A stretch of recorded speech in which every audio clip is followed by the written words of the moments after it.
Have you heard the phrase, change is the only constant? Entrepreneurs use the word pivot very often, course correction even more often, tough decisions even more often. So have you ever wondered how certain business people, certain founders, certain leaders, certain entrepreneurs manage to stay on the course of their core values even when they're changing so much, even when they're taking so many decisions? What helps them do that? A small 3-letter word, why.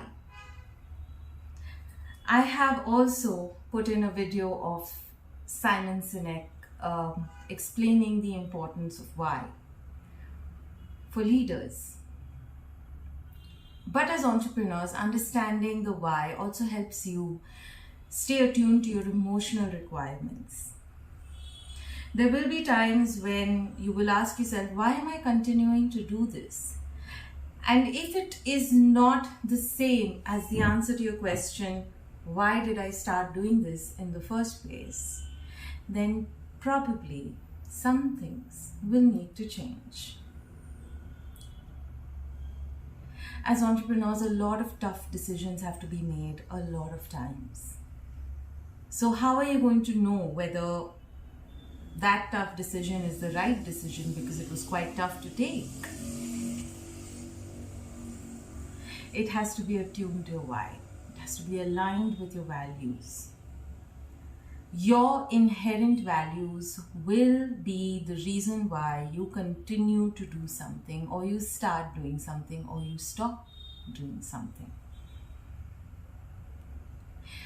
Based on why you started your business in the first place will be what you define growth as, success as, change as. And all of these are very important if you truly want to be a long-term entrepreneur.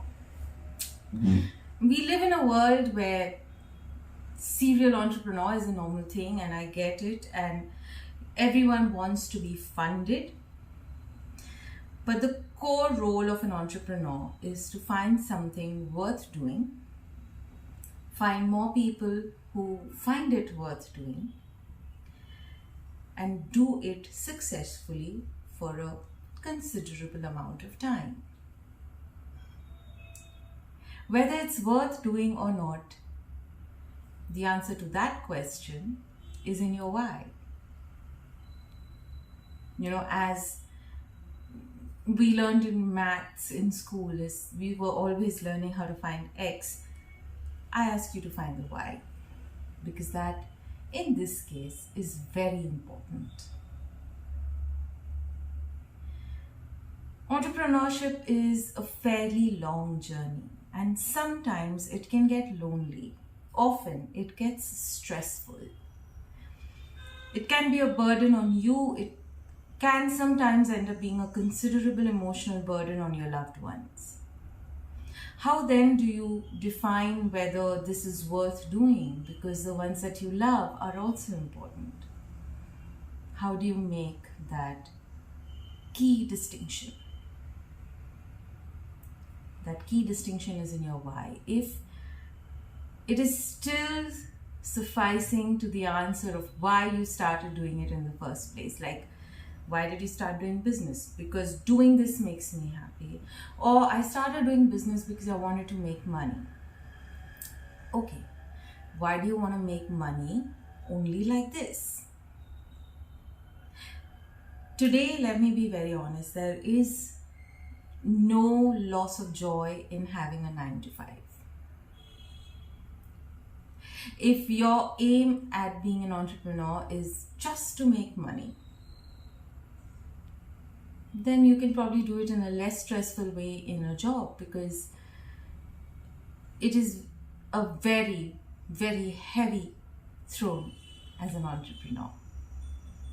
Being a leader is not a space of authority alone. It is a space of a lot of responsibilities. And so if you want to be an entrepreneur because you don't want to do a job, because you don't handle authority that well, then let me be honest with you. If you don't like authority, then you shouldn't be in a space where you have authority. So think again. If you are going to be responsible of so many families, so many lives, so many careers, and your decision to do it is not clear,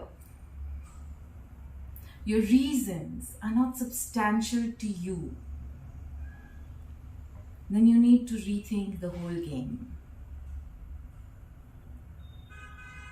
Are you willing to sacrifice a little bit of peace of mind to make sure that you do what you do justly,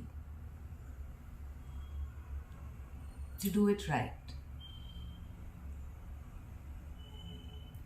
And the answer to all of that will be derived if you reach your why. And it's absolutely fine if after reading this book you decide not to be an entrepreneur. You can still be a leader without leading. In fact, you can still lead without being in a leadership position, so long as you're positively influencing the lives of the people around you.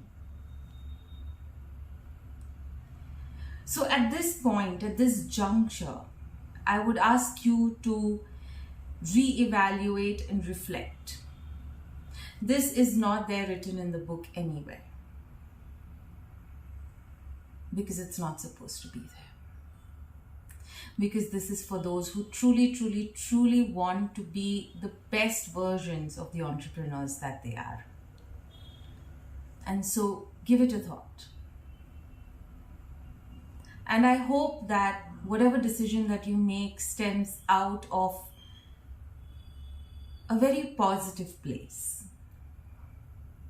out of peace.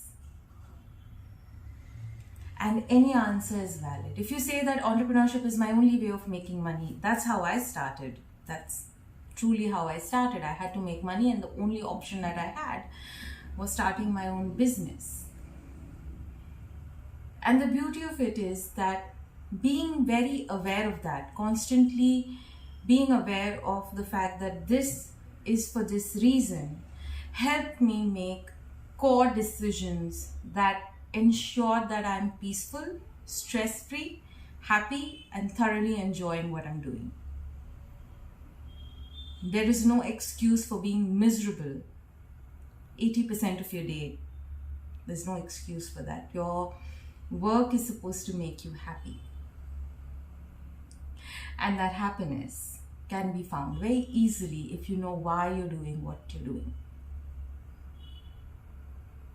So I urge you, please think about it, because going forward, a lot of things are going to be dependent on the answer to this one question.